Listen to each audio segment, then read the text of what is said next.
nós tivemos aqui em Erechim a audiência pública. Então, primeira crítica é a tal da audiência pública. A audiência pública, isso é uma coisa que foi criada aqui no Brasil, quando tem que fazer um projeto e tal, é obrigado a fazer audiência pública. Só que a audiência pública é um me engana que eu gosto, sabe? Me engana que eu gosto. Por quê? Porque tu realizou audiência pública. A votação, não tem votação, não tem nada. Entendeu? É apenas realizou audiência pública, que é uma proforma. Não tem um resultado da audiência pública. A audiência pública chama as pessoas lá e tal, diz, temos esse projeto aqui, algum sugere, faz crítica e tal, bababá, cumprir a audiência pública, que é requisito para seguir os passos. Vou te dar um exemplo simples aqui. A Prefeitura de Erechim, recentemente, teve que fazer diversas audiências públicas, porque ela está tentando ainda assumir o fornecimento de água e esgoto aqui da cidade. E aí tem todo um trâmite e tinha que fazer audiências públicas.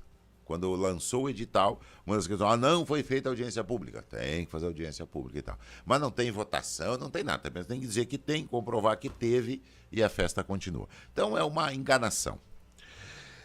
Mas ontem, então, na Câmara de Vereadores, liderada pelo vereador Wallace, que ainda bem melhorou de saúde, né? Aliás, o ex-vereador Wallace, né? Porque ele não se elegeu, se reelegeu, aí encerrou o seu mandato agora, né? Vai ser secretário de Cultura, acho eu. Mas ele, então, ex-vereador, liderando essa audiência pública na Câmara de Vereadores.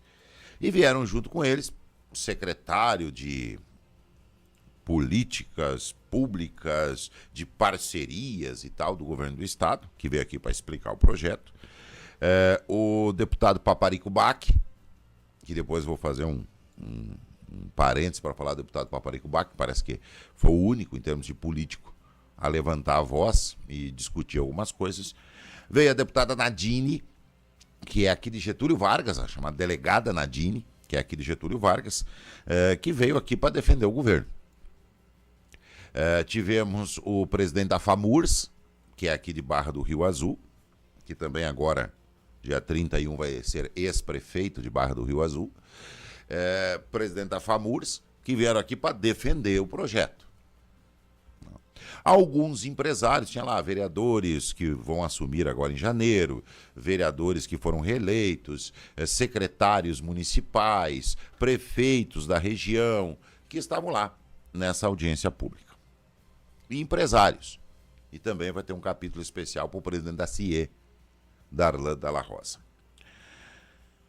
Então, aconteceu ontem, então, a explanação, não, porque nós vamos reconstruir o Rio Grande, é um plano maravilhoso, porque o Estado está pensando, não podemos esquecer da região norte do Rio Grande do Sul, sabemos que as estradas estão ruins, nós precisamos fazer alguma coisa e por isso vamos apresentar esse projeto, que é para uma licitação, para a concessão à iniciativa privada para a manutenção, conservação e melhorias nas estradas aqui da região. E aí você pega desde Casca, Vila Maria, eles estavam apresentando aqui, passem para Amaral, Passo Fundo, até Erechim.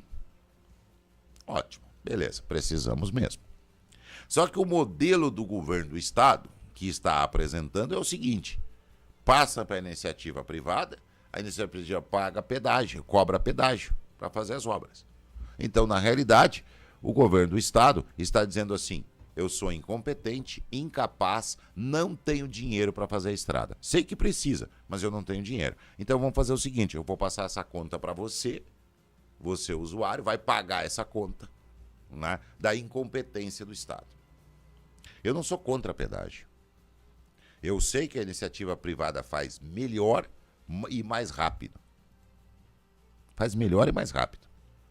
Principalmente na questão de manutenção da estrada, né? Depois de todas as obras, e manter a estrada, né? Então, a gente sabe disso. A minha revolta é pelo seguinte: nós vamos ter que pagar mais para ter uma estrada. E o governo não abre mão de imposto nenhum. Onde na audiência pública não disseram, ó, nós vamos fazer isso, nós vamos passar para iniciativa privada, o usuário vai ter que pagar pedágio, e nós do Estado, como somos incompetentes, nós vamos diminuir um imposto aqui, um imposto acolá, né? Já que a gente foi incompetente, já que a gente não tem dinheiro, você vai ter que pagar, então vai ter que ter uma compensação para o cidadão. Não tem. E aí vem a crítica forte à deputada Nadine, ao presidente da FAMURS e ao secretário que estavam aqui. Inclusive eles disseram de boca cheia, a deputada Nadine, o presidente da FAMURS estava junto. Viajaram para a Ásia junto com o governador do estado, foram lá para o Japão e para a China. E aí a argumentação deles é o seguinte, nós fomos lá para o Japão e para a China. Lá na China também, no Japão, não tem outro jeito. É iniciativa privada e pedágio. Se esses países envolvidos sabem que precisam disso, então nós aqui no Brasil temos que partir efetivamente para essa situação. E não teve uma pessoa lá para levantar e dizer o seguinte: tá, vocês estão usando exemplo do Japão e da China que vocês passaram do outro lado do mundo, como dizia a deputada Nadine. Estivemos do outro lado do mundo e vimos que essa é a realidade, não tem o que fazer. E ninguém perguntou, tá, mas e quantos impostos o Japão cobra? Qual é a taxa de impostos cobrada do cidadão japonês? Quais são os impostos cobrados na China? Alguém perguntasse, já que estão falando de pedágio, falando de estrada, pergunta para eles assim, qual é o imposto cobrado em cima do carro? Quanto se paga de imposto para adquirir um carro no Japão, na China e no Brasil?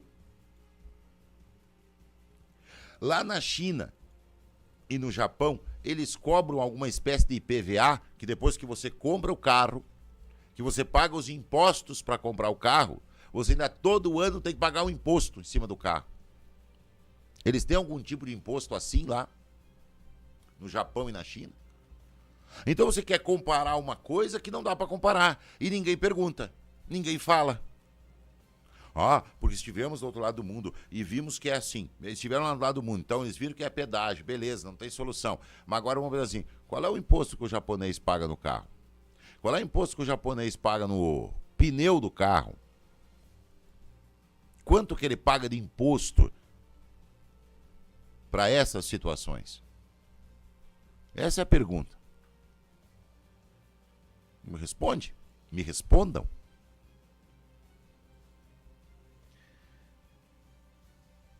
Então, aqui no Brasil, lá tem algum imposto anual sobre propriedade de veículo, que todo ano você paga o imposto para comprar o carro, insisto. A maior do mundo, por isso os carros do Brasil são tão caros.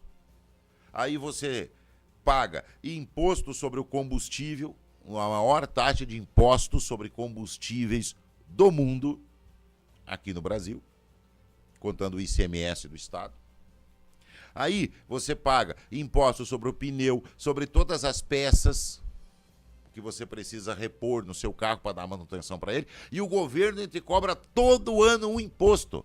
Mas que imposto é esse? Não, imposto sobre o carro, sobre a propriedade do veículo. Não, mas eu já paguei, eu comprei o carro, já paguei os impostos, tudo, e eu ainda tenho que pagar um imposto sobre a propriedade do veículo? Aqui no estado do Rio Grande do Sul, não disseram, a deputada Nadine, o secretário de Estado, né, ou o presidente da FAMURS, Marcelo Arruda, não chegou e disse, olha, além disso, a taxa de expedição do documento, que é o seguinte, básico, prestem atenção, você paga o IPVA, o valor do IPVA. Aí você tem que pagar mais uma taxa para o governo dizer que você pagou o IPVA. Não basta ter o recibo que você pagou. Você ainda tem que pagar uma taxa que subiu de 94 para 104 reais esse ano. Agora, para 2025, passou para 104 reais. Para o governo dizer que você pagou. Não, é um absurdo. Porque antes era a taxa de expedição do documento. Então, você pagava o IPVA, pagava uma taxa, que era o papel, o custo do papel, do correio, era um papel especial, para vir na tua casa o documento, né, tá aqui, paguei o IPVA e tal, que você vai andar na estrada e você vai pagar. Agora, com o advento da internet, você não precisa mais ter esse documento. Você não precisa mais. Esse documento não é mais necessário. Você pode baixar ele pela internet, você pode, né, nesse documento ali, o cara consulta na hora pela internet se está pago o IPVA ou não está. Sabe? Não há mais necessidade. Eles não te mandam mais o documento. Você não recebe. O Estado não tem mais que comprar o papel, imprimir e mandar pelo correio. Zero. Não precisa. Mas mesmo assim ele te cobra agora R$ 104 para dizer que você pagou o IPVA. Então ninguém disse ontem nessa audiência pública, na cara dessas pessoas que usavam a China e o Japão como exemplo, que lá tem pedágio, então é o caminho. Tá, mas e aí? Todas essas questões, quanto é que é o imposto sobre o carro? Eles cobram anualmente o imposto sobre o carro? Eles cobram para dizer que você pagou o imposto anual do carro, sem te mandar nenhum documento? Eles têm qual é a quantidade de impostos que são cobrados sobre o combustível que você precisa para andar pela estrada? Não, ninguém perguntou. E aí eles apresentaram lá o projeto, dizendo que esse é o caminho, que não tem jeito, que o Estado não tem dinheiro, porque tem que fazer, porque tá. E aí agora o registro do deputado Paparico Bach, que foi o único que levantou e disse, olha, o Estado tem que fazer com recursos próprios. Ontem eles chegaram a falar e usar, olha, porque a dívida do Estado com a União era um entrave, agora estamos negociando. Vocês não pagaram um pila da dívida com o Estado. O governador Eduardo Leite não pagou 1 centavo da dívida. Nenhum. Então, este problema financeiro do Caixa do Estado não tem a ver com a dívida, porque ele não pagou nem 1 centavo. Ele está renegociando para jogar para os próximos, porque ele não vai ser mais governador daqui 2 anos. Está jogando para os próximos. Não vai pagar 1 centavo da dívida. Esse grande administrador até hoje não disse quantos milhões de reais entraram a fundo perdido nos cofres do governo do Estado durante a Covid que permitiu botar os salários em dia. Esse governador do Estado, que há 2 anos atrás disse que o Estado estava equilibrado, uma maravilha, que ele tinha sido um administrador perfeito, que agora era só crescer, tinha equilibrado as contas do Estado e que apresenta agora um orçamento com um déficit já de 2 bilhões para o Estado do Rio Grande do Sul, sem pagar dívida. Então, o que me admira é muitos vereadores, e eu vi ontem manifestação de vereadores, inclusive vereadores que vão assumir no ano que vem, defendendo, não, é o caminho, eu sou liberal, não, o tio, esqueci o nome do vereador que se elegeu, estava lá ontem, aquele que é do PL aí, Rony Gabriel. Aí eu olhei o Rony Gabriel, não, porque eu não sou contra, eu sou liberal, eu sou do Partido Liberal, a gente tem que entender o seguinte, não tem dinheiro para fazer, então que precisam fazer a obra, tem que dar um jeito e o pedágio é a solução. Senhor, peraí. O certo dos liberais é o seguinte, passa para a iniciativa privada, mas dá uma compensação de imposto aqui do outro lado. Compensa aqui com o imposto do outro lado. Isso é ser liberal. O único que levantou a voz político foi o deputado Paparico Bach, e aqui precisa se fazer o registro.